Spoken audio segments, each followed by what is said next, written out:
Hello my dear student, welcome to Alag academy online classes. आज हम आप लोग को हिंदी व्याकरण क्लास 7 चैप्टर 4 पढ़ाने जा रहे हैं। इस चैप्टर का नाम है शब्द विचार। हम लोग शब्द किसे कहते हैं वो देखते हैं। दो या दो से अधिक वर्णों के मेल से बने सार्थक वर्ण समूह को शब्द कहते हैं। मतलब जब दो वर्णों का मेल होता है या उससे अधिक वर्णों का जो मेल होता है उसी को हम लोग क्या कहते हैं, शब्द कहते हैं। शब्दों का वर्गीकरण विभिन्न आधारों पर 5 प्रकार से होता है। फर्स्ट में लिखा हुआ है रचना या बनावट के आधार पर, सेकंड उत्पत्ति के आधार पर, थर्ड अर्थ के आधार पर, फोर्थ प्रयोग के आधार पर एंड फिफ्थ व्यवहारिक प्रकार के आधार पर। रचना के आधार पर शब्द 3 प्रकार के होते हैं। पहले का नाम है रूढ़, सेकंड यौगिक एंड थर्ड युग्म। जिन शब्दों का खंडों का कोई अर्थ नहीं होता है वे रूढ़ शब्द कहलाते हैं। वे शब्द परंपरा से एक निश्चित अर्थ प्रकट करते आ रहे हैं। मतलब वैसा शब्द जिसका खंड का जब उसे खंड खंड कर दिया जाए तो उसका कोई अर्थ नहीं होता, उसे रूढ़ शब्द कहते हैं। उदाहरण में कमल शब्द का अर्थ जलज है, इसके खंडों कमल का कोई अर्थ नहीं। जाहिर सी बात, इसको तीनों को अलग कर देंगे तो इसका कोई अर्थ नहीं होगा। यौगिक वे शब्द जो एक से अधिक शब्दों के मेल से बनते हैं जिनके खंडों का अर्थ होता है तो उसे क्या कहलाते हैं, यौगिक कहलाता है। जैसे उदाहरण में देखेंगे एग्जाम्पल में कलमदान, तो कलम प्लस दान मतलब कलमदान ये बना। ठीक है, मतलब जब दो शब्दों के या जब वे शब्द जो एक से अधिक शब्दों के मेल से बनते, मतलब यहाँ पे एक शब्द से अधिक शब्द से बना है तब कलम जोड़ दान बना कलमदान। जल धारा, जल जोड़ धारा, तो इसी तरह से बना, उसे यौगिक कहते हैं। योग रूट ऐसे शब्द दो या दो से अधिक शब्दों या शब्दांशों से मेल से बनते हैं परंतु अर्थ की दृष्टि से सामान्य अर्थ को छोड़कर विशेष अर्थ को प्रकट करते हैं, उसे हम लोग क्या कहते हैं, योग रूट कहते हैं।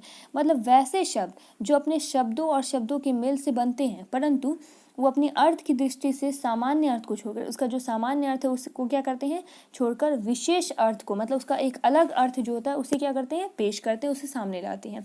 उदाहरण में गिरी जोरदार मतलब पहाड़ को धारण करने वाला, मतलब गिरिधर बोलते हैं ना हम लोग, तो पहाड़ को क्या करता है, धारण करना, सामान्य अर्थ है। लेकिन परंपरा के विशेष अर्थ हो गया कृष्ण के लिए। उसी प्रकार पंकज, लंबोदर, नीलकंठ आदि योगरूप शब्द हैं। अब सेकंड है, वो फर्स्ट पढ़ रहे थे रचना के आधार पर, ये सेकंड है उत्पत्ति के आधार पर शब्द भेद। उत्पत्ति के आधार पर शब्दों के 5 प्रमुख भेद हैं, तत्सम, तद्भव, देशज, विदेशी, संकर। तत्सम शब्द संस्कृत के वे शब्द जो हिंदी में अपने मूल रूप में प्रयोग किए आते हैं तत्सम शब्द कहलाते हैं। मतलब वैसे ही संस्कृत शब्द जिनका मूल रूप में प्रयोग किया जाता है हिंदी में उसे क्या कहते हैं, तत्सम कहते हैं। तद्भव संस्कृत के शब्दों से बिगड़कर जो शब्द हिंदी में सार्थक प्रयोग किए जाते वे तद्भव कहलाते हैं। मतलब वैसा शब्द जो संस्कृत शब्दों से बिगड़कर हिंदी में सार्थक प्रयोग किए जाते हैं, जैसे दूध, आग, घी इत्यादि। देशज शब्द जो शब्द तत्सम और तद्भव नहीं है, यानी संस्कृत के मूल शब्द या बिगड़े हुए शब्द नहीं और न किसी विदेशी भाषा के हिंदी में प्रयुक्त शब्द हैं, बल्कि भारत में आम बोलचाल से आए शब्द हैं, वे शब्द देशज कहलाते हैं। मतलब वैसा शब्द ना ये तत्सम है ना तद्भव, यानी मतलब ये ना ही संस्कृत है और ना ही किसी संस्कृत का बिगड़ा हुआ शब्द जो विदेशी के भाषा में हिंदी में प्रयुक्त शब्द बनता है, ये वैसा शब्द है जिसे अपनी भारत में बोली जाती है, वैसे शब्द है। जैसे झोला, ठेठ, झाड़ू इत्यादि। विदेशी शब्द विदेशी भाषा से हिंदी में आए हुए शब्द विदेशी शब्द कहलाते हैं। मतलब वैसे शब्द जो विदेशी भाषा से हिंदी में आए हैं उसे हम लोग विदेशी शब्द कहते हैं। जैसे उदाहरण में बाल्टी पुर्तगाली, स्कूल अंग्रेजी, किताब फारसी, आदत अरबी, बहादुर तुर्की इत्यादि। संकर शब्द दो भिन्न भाषाओं के योग से बने शब्द को संकर शब्द कहते हैं। मतलब जो दो अलग अलग भाषाओं से बना है उसी को हम लोग क्या कहते हैं, संकर शब्द कहते हैं। जैसे मांग पत्र, इसमें मांग जो है वो हिंदी और संस्कृत से मिलकर बना है। अफसरशाही जो अंग्रेजी और फारसी से मिलकर बना है। ठीक है, अब हम लोग फिर तीसरे में आते हैं, अर्थ के आधार पर शब्द भेद।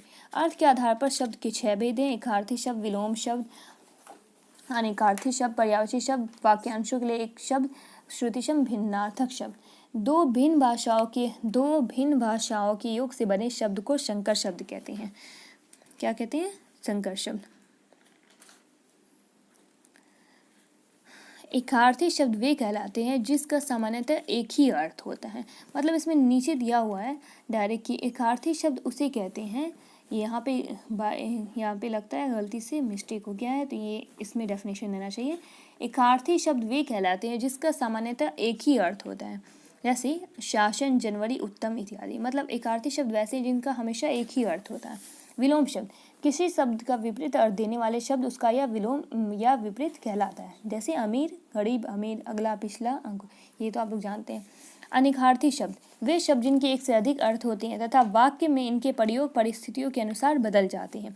मतलब जिनका एक से अधिक अर्थ होता है और वाक्य में इनके प्रयोग जो है उस हिसाब से क्या होते हैं, बदल जाते हैं।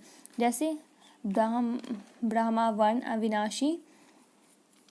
पर्यायवाची शब्द, वे शब्द जिनका अर्थ लगभग समान होता है उन्हें पर्यायवाची या समानार्थी शब्द कहा जाता है, जैसे उदाहरण अश्व, घोड़ा, तुरंग, घोटक इत्यादि। वाक्यांशों के लिए एक शब्द, अनेक शब्दों के लिए प्रयुक्त होने वाला एक शब्द वाक्यांशों के लिए एक शब्द कहलाता है। मतलब जो हर एक शब्द के लिए एक शब्द बोला जाता है उसे क्या कहते हैं, वाक्यांशों।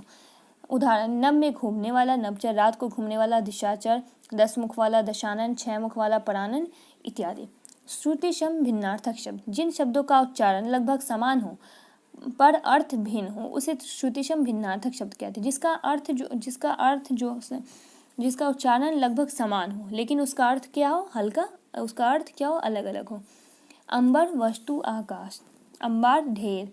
दिन, दिवस, दिन, घड़ी। मतलब दोनों बोलने में हमारे लग ही नहीं रहा है कि दोनों का उच्चारण क्या है, दोनों का समान है, बस इसका अर्थ क्या है, अलग अलग है।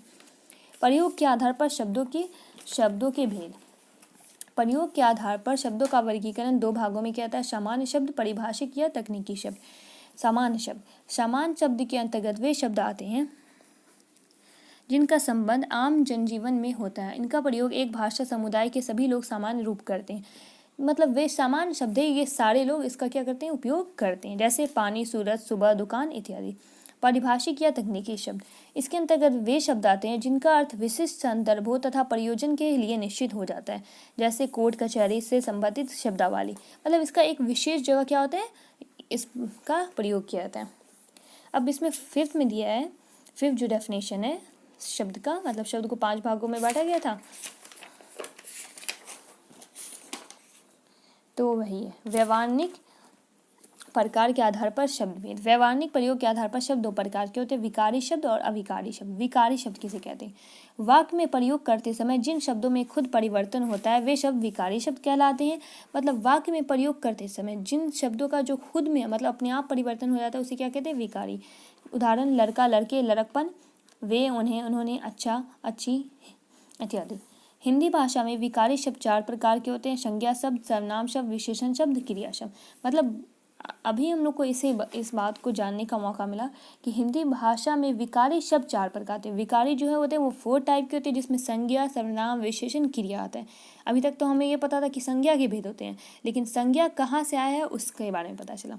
अविकारी शब्द, जिन शब्दों के रूप में परिवर्तन नहीं होता वे अविकारी शब्द कहलाते हैं। मतलब जिन शब्दों के रूप में कोई भी परिवर्तन नहीं होता है वे अविकारी, और जिनमें खुद परिवर्तन होता है उसे क्या कहते हैं, विकारी, और जिनमें परिवर्तन नहीं होता उसे अविकारी।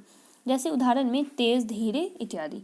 हिंदी में अविकारी शब्दों के 4 भेद होते हैं, क्रिया विशेषण, संबंध बोधक, तीसरा समुच्चय बोधक, चौथा विस्मयादि बोधक। ठीक है, तो ये था आज आप लोग का 4th चैप्टर जो कंप्लीट होता है। ओके, अगर आप लोग इसमें देखिएगा तो डेफिनेशन में दिया है संकर शब्द किसे कहते हैं, तो इसी तरह आप लोग का चैप्टर 4 का नोट्स सेंड कर दिया गया होगा। ठीक है, उसे आप लोग रीड कर लीजिएगा और याद भी कर लीजिएगा। ठीक है, okay, good bye all, take care.